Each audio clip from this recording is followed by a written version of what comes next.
Okay, so I have this laptop, Dell Inspiron 3521.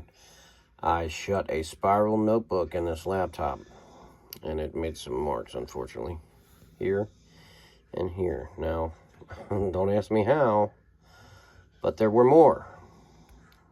Okay, now I have been pushing on these marks with my fingers and a couple little tools like a pocket knife, just the plastic part, not the not the knife part, obviously.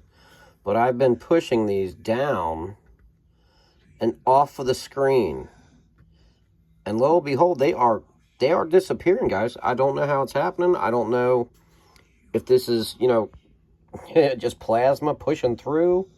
I don't know what I'm talking about at this point, but you can see this is a damaged laptop screen. And there were 4 marks here from the spiral. There it is. I am pushing these down.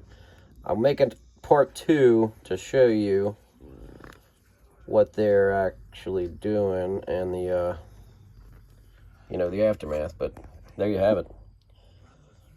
Thanks.